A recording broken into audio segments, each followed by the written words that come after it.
আসসালামু আলাইকুম রহমতুল্লাহি অবরকাতুহ। সম্মানিত দর্শক, বাংলাদেশে ঐক্যমত্য কমিশন, সংস্কার, ডক্টর আলী রিয়াজ, গণভোট, এই শব্দগুলো মানুষের মনে, যারা রাজনীতি সচেতন, এতটা নেতিবাচক অবস্থা তৈরি করে ফেলেছে।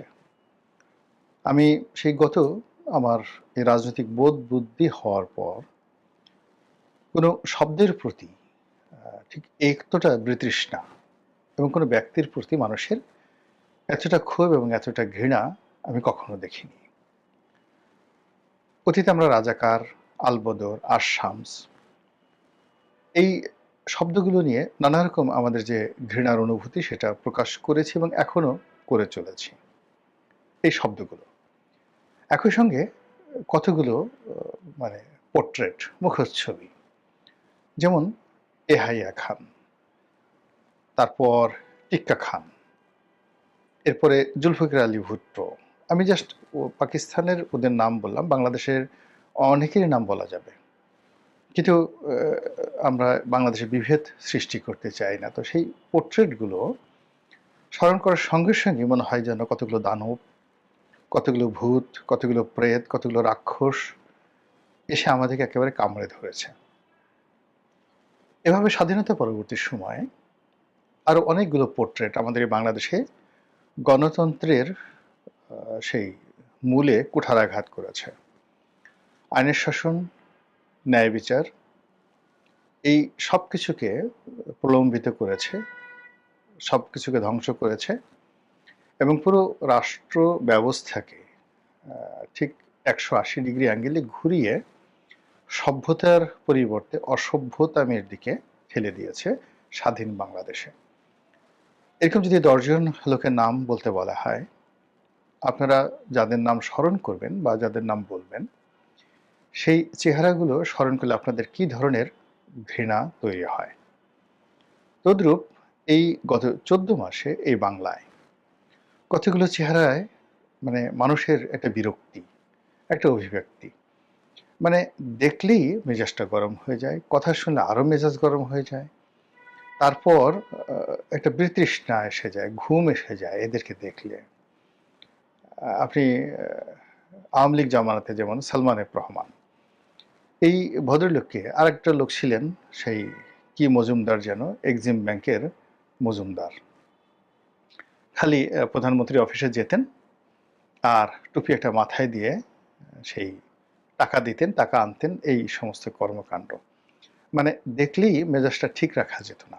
সামর্থ্য থাকলে, আপনার যদি সামর্থ্য থাকতো, আমার সামর্থ্য থাকতো, তাহলে আমরা কি করতাম, এটা ভাবলেই কেমন একটা আনন্দ লাগে। যদি ওই লোকটাকে আমাদের হাতে ছেড়ে দেওয়া হতো, এই লোকদেরকে, আমি কি করতাম? নিঃসন্দেহে কোলাকুলি করতাম না, তাদেরকে চুম্বন দিতাম না, হ্যান্ডশেক করতাম না, কদমবুচি করতাম না, কি করতাম?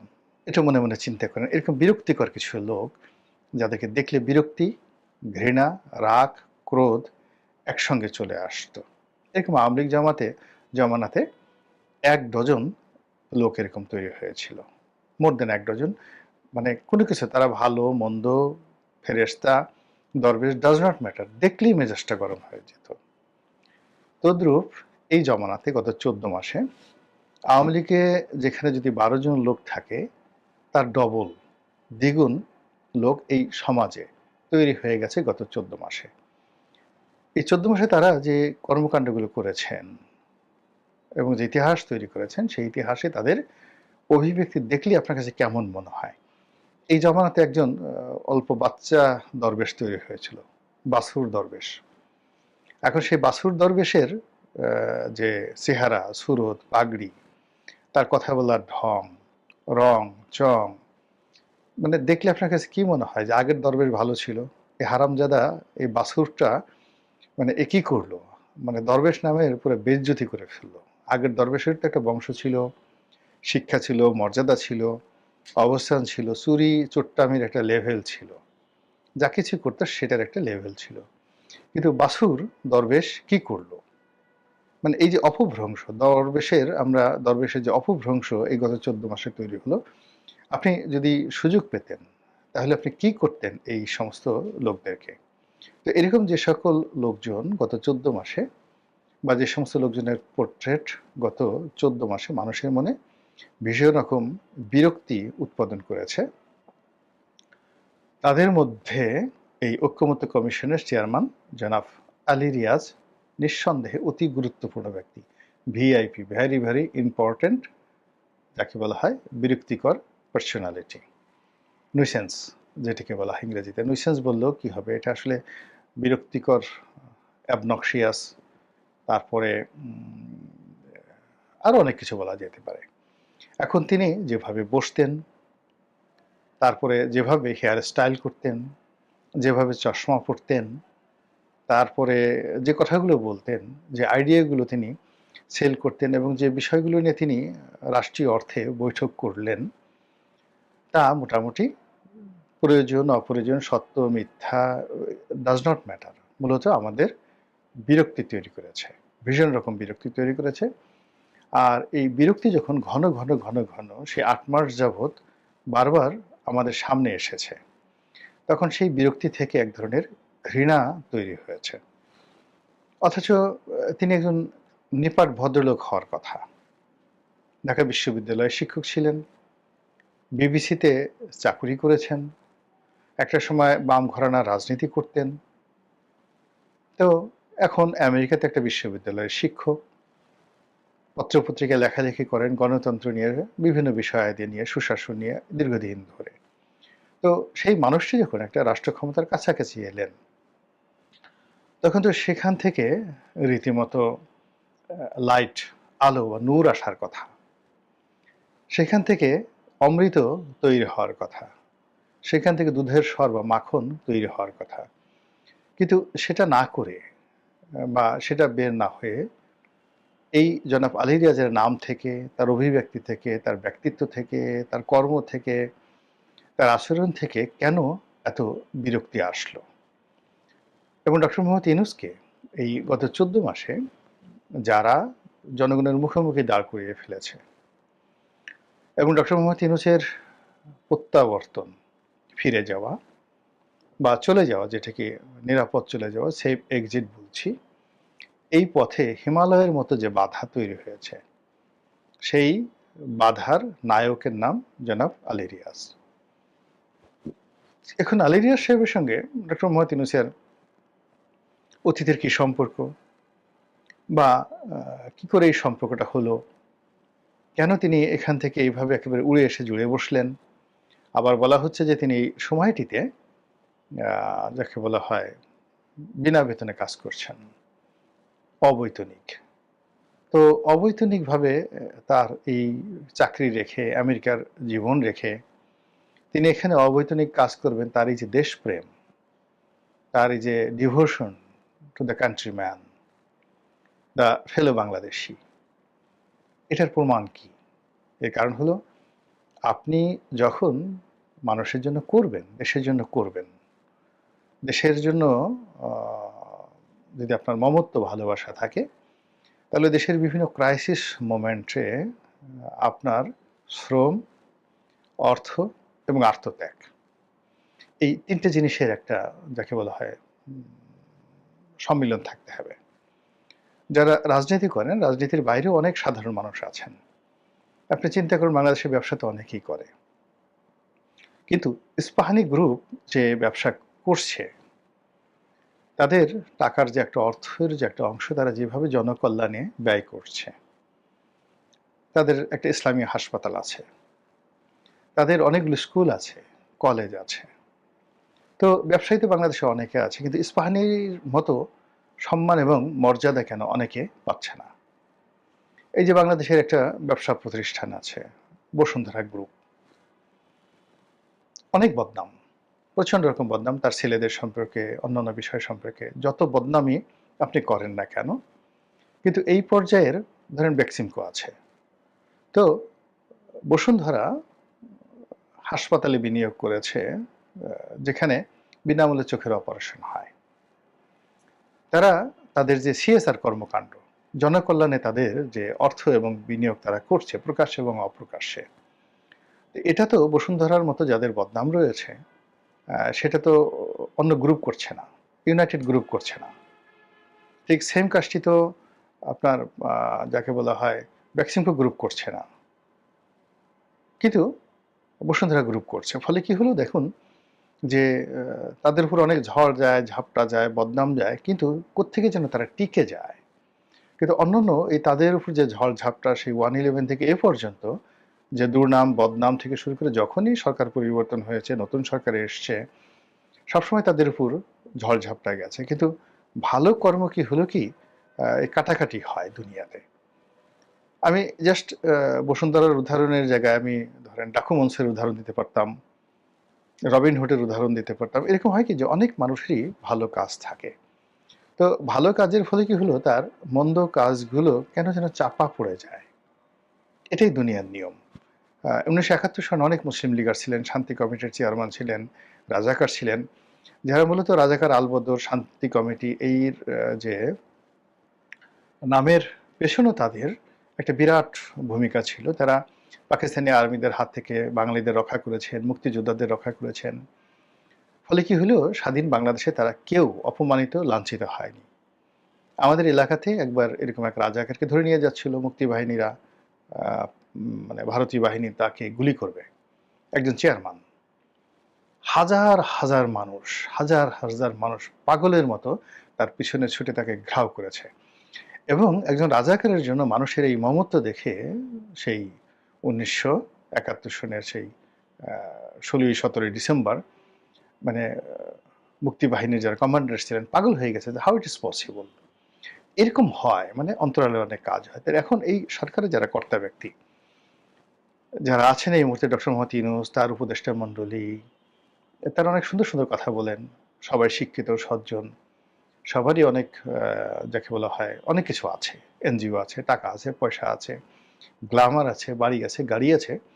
কিন্তু তাদের বাড়িতে গিয়ে কোনো ভিক্ষুক, কোনো অসহায় মানুষ ১ কাপ চা, ১ মুঠো মুড়ি খেয়েছেন, তারা কখনো রাস্তায় কাউকে ভিক্ষা দিয়েছেন? কিংবা দেশের এত বড় ঝড়, বৃষ্টি, বন্যা হলো, কখনো নিজের পকেটের পয়সা খরচ করে ত্রাণ দিয়েছেন? এরকম কোনো নজির নেই। কোনো রাজনৈতিক দলে তারা ডোনেশন দিয়েছেন, কোনো রাজনৈতিক নেতার বিপদে সাহায্য করেছেন। দেশের যখন কোনো রাজনৈতিক ক্রাইসিস তৈরি হয়েছে, তারা সেই ক্রাইসিসের সময় গিয়ে মঞ্চে দাঁড়িয়েছেন, পক্ষে বলেছেন, বিপক্ষে বলেছেন, এরকম নজির নেই।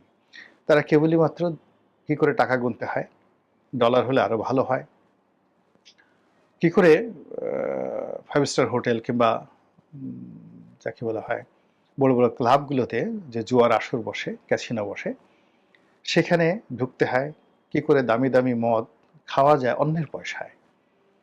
ভালো ভালো কথা বললাম, এসে একজন ব্যবসায়ী বা অন্য একজন লোক মদ খাওয়ালো, কিন্তু নিজে কাউকে মদ খাওয়াবে বা কারোর পিছনে খরচ করবে এই ধরনের নজির এদের কয়জনের আছে আমি বলতে পারবো না। আবার এরা ধর্ম করেছে, কর্ম করেছে, ভালো কাজ করেছে, ডিভোশন করেছে, এরকম কোনো কর্ম তাদের নাই। ফলে কি হলো, মহান আল্লাহ রাব্বুল আলামিনের একটা অপার সম্ভাবনা, যে সম্ভাবনাকে ব্যবহার করে একটা নতুন ইতিহাস তৈরি হতে পারত এই বাংলায়। জুলাই আগস্ট বিপ্লব পরবর্তী সেই সুযোগটি যাদের হাতে গিয়েছে, দুর্ভাগ্য এই 14 মাসে একজন সিঙ্গেল লোক তৈরি হয়নি যাকে দেখলে মানুষের মায়া লাগবে, যাকে দেখলে মানুষ মনে করবে সততা এবং ন্যায়পরায়ণতার প্রতীক। প্রত্যেকটা মানুষই ধীরে ধীরে তাদের আসল চরিত্র মানে বের হয়ে আসছে। আমি যেমন দেখা গেল যে এই যে যোগাযোগ উপদেষ্টা জনাব ফাইজুল করিম, না ফাইজুল কবির খান, বয়স্ক মানুষ। তো ওনার সম্পর্কে আমার একটা অন্ধ বিশ্বাস ছিল যে উনি সৎ মানুষ, ভালো মানুষ। কিন্তু সে যে জামাত করে, জামাতের রোকন বা জামাতের সাথে তার কোনো সম্পৃক্ত আছে কিনা আমি জানি না, কিন্তু সে জামাত করে, জামাতের রিক্রুটমেন্ট এটা এখন প্রকাশ হয়ে গেছে। ২ নম্বর হলো যে তৃতীয় মাত্রার জিল্লুর সাহেব যেভাবে মেট্রো রেল নিয়ে, মেট্রো রেলের দুর্নীতি নিয়ে এবং মেট্রো রেলের টোটাল যে প্রকল্পটি এখন যেভাবে বন্ধ হতে চলেছে, সেই ক্ষেত্রে এই উপদেষ্টা ফাইজুল করিমের যে কর্মকাণ্ড, সিদ্ধান্ত, এটা বাংলাদেশের একটা যাকে বলা হয় সিগনেচার ডেভেলপমেন্ট। যাকে বলা হয় আইকনিক ইঞ্জিনিয়ারিং, এই মেট্রো রেল, সেই আইকনিক ইঞ্জিনিয়ারিংটা এখন ধ্বংস হতে বসেছে এই লোকটির কারণে। এখন কি বলবেন, সরি, এভাবে অনেকের মানে যে সমস্ত লোক মানে গত 14 মাসে একেবারে যাদেরকে দেবতার মতো মনে করেছিলাম প্রথম কয়েক মাসে, এরা দুর্নীতি করতে পারেন না, অনিয়ম করতে পারেন, এদের অনেক টাকা আছে, সুনাম আছে, আন্তর্জাতিক খ্যাতি আছে, কিন্তু আমাদের সবার গালের উপর ফটাফট চড় বসিয়ে তারা প্রমাণ করে দিয়েছেন যে তোমরা যা সিদ্ধান্ত নিয়েছো বা আমাদের সম্পর্কে যে সকল ভালো ধারণা করেছো তা আসলে ভুল। তো যেটা বলছিলাম যে রাজনীতিবিদদের অনেক ত্রুটি থাকে। আমি যখন জনাব ওবায়দুল কাদেরের সবচাইতে কঠোর সমালোচক ছিলাম, জঘন্য ভাষায় তাকে গালাগাল করতাম। তো আমি একটা রাস্তা নিয়ে খুব বড়, আমি আমার যে বিয়ে বাড়ি গেলাম, খুব খারাপ একটা রাস্তা ছিল, ঢাকা থেকে ময়মনসিংহ, ময়মনসিংহ থেকে নেত্রকোনা, তো ময়মনসিংহ থেকে নেত্রকোনা পর্যন্ত রাস্তাটা খুবই খারাপ, এবং সেই গাড়ি ওখানে গিয়ে আমার যে গাড়িটা নষ্ট হয়ে গেল, এবং সেই গাড়িটা ইউরোপিয়ান গাড়ি, আমার ঠিক করতে অনেক সময় লাগছে, অনেক টাকা লাগছে। আমি যা তা মুখে আসে আজে বাজে গালাগালি করে দৈনিক নয়া দিগন্ত পত্রিকায় এটা লেখা লিখলাম ওবায়দুল কাদেরকে উদ্দেশ্য করে, এবং আমার সেই লেখা ছাপা হওয়ার 7 দিনের মাথায় সেই রাস্তার টেন্ডার হলো এবং কাজ শুরু হয়ে গেল, এবং সেই রাস্তাটা চলাচলের উপযুক্ত হলো। এই গেল একটা। এর আগে আরেকদিন ওনাকে গালাগালি করলাম, ওনাকে সেই ফাটা কেষ্ট বললাম, যা কিছু বললাম। তিনি মানে এত বিরক্ত হলেন, বিরক্ত আমাকে টেলিফোন করলেন যে রনি, তোমার সঙ্গে তো আমার কখনো শত্রুতা ছিল না, আমি তো তোমাকে স্নেহ করেছি, তুমি আমাকে এখন ফাটা কেষ্ট বলে গালাগালি করছো। তো এটা হলো পলিটিশিয়ানদের নেগোশিয়েবল পাওয়ার। এরকম মানে অনেক অনেক খারাপ দিক আছে, যে এখন ধরেন আপনার অনেক আসছে। একটা সময় বেনজির সাহেব ছিলেন আইজি, তো তার সঙ্গে আমার কোনো কালই ওরকম সম্পর্ক ছিল না, কিন্তু আমি দুটো সমস্যা নিয়ে একবার পত্রিকায় লিখলাম। একটা সমস্যা হলো ধানমন্ডি লেকের চারিদিকে যে মাদকের আখড়া বসে, এবং দিন রাত সারাদিন ওখানে ছেলেরা মেয়েরা বসে অশ্লীল এবং অশ্রাব্য কর্মকাণ্ডে লিপ্ত থাকে, এবং ওই লেকের পাড়ে যাদের বাসা তাদের জীবন দুর্বিষহ। সন্ধ্যার পরে যারা ওখানে হাঁটাচলা করেন, তো তারা সবাই সেই ওখানে হাঁটতে পারেন না। তো এই বিষয়টা আমি লিখলাম। বিশ্বাস করেন, যেদিন পত্রিকা ছাপা হলো বাংলাদেশ প্রতিদিন, উনি তখন র্যাবিড ডিজি, 1 ঘন্টার মধ্যে ক্লিয়ার, এবং পরবর্তী কয়েক বছর মানে সেখানে ধানমন্ডি লেকের পুরো এলাকার মধ্যে এরকম কোনো আজেবাজে জিনিসই ছিল না। তো এটা রেসপন্ড করতে হয়। এখন এই সরকারে যারা লোকজন আছেন তারা কেউ রেসপন্ড করছেন না। ফলে কি হলো, প্রত্যেকটা মানুষ যারা আছে তাদের প্রতি শ্রদ্ধা আসছে না, ভালোবাসা জাগছে না, তাদেরকে দেখলে চোখে শান্তি তৈরি হচ্ছে না, চক্ষু শীতল হচ্ছে না, কলিজা ঠান্ডা হচ্ছে না, বরং কোথায় যেন শরীরে অ্যালার্জি তৈরি হয়েছে, গিজগিজ গিজগিজ করছে। আর সেই লোকগুলোর মধ্যে জনাব আলী রিয়াজ, তিনি একেবারে শীর্ষস্থানীয়। একেবারে তিনি যেদিন থেকে কর্ম শুরু করেছেন, কেবল আমি নয়, সারা বাংলাদেশের সব মানুষ তার সমালোচনা করেছে। সেই সমালোচনা যখন একেবারে ঘৃণার সর্বোচ্চ পর্যায়ে, তখন খবর বের হলো তিনি আমেরিকা চলে গেছেন। একজন বিএনপির নেতা তিনি অভিযোগ করলেন একেবারে টেলিভিশনে যে এই ঐক্যমত্য কমিশনে 43 না 83 কোটি টাকা এইটা 9-6 হয়েছে, খরচ হয়েছে, এবং এটা এত বেশি ভাইরাল হয়ে গেল যে সরকারের পক্ষ থেকে সেই প্রধান উপদেষ্টার যে ভেরিফাইড ফেসবুক পেজ, সেখান থেকে বিবৃতি দেওয়া হলো যে না, আসলে অত টাকা যায়নি, কত টাকা গেছে তার একটা হিসাব সেখানে তুলে ধরা হলো। তো এই যে মানুষ কাজ করে, কর্ম করে, জীবনে একটা পর্যায়ে, এখন জানেন এই সরকারের ভাগ্যে কি আছে, কতদিন তারা ক্ষমতা আছে, কিভাবে যাবেন, কিন্তু এই সমস্ত আলেরিয়াসদের মতো যারা লোকজন আছে, তারা সারা জীবনের জন্য এই বাংলাদেশের পথে ঘাটে মাঠে প্রান্তরে মানুষের মনে হৃদয়ে সব জায়গায় যেভাবে নিষিদ্ধ হয়ে গেলেন, আগামীতে যেন এই দুর্ভাগ্য আপনার আমার বা এই দেশের যারা মানুষ তাদের কারো তকদিরে এই দুর্ভাগ্য যেন ছায়া না পড়ে। মহান আল্লাহ আমাদের সবাইকে হেদায়েত দান করুন এবং হেফাজত করুন। আসসালামু আলাইকুম ওয়া রাহমাতুল্লাহি ওয়া বারাকাতুহু।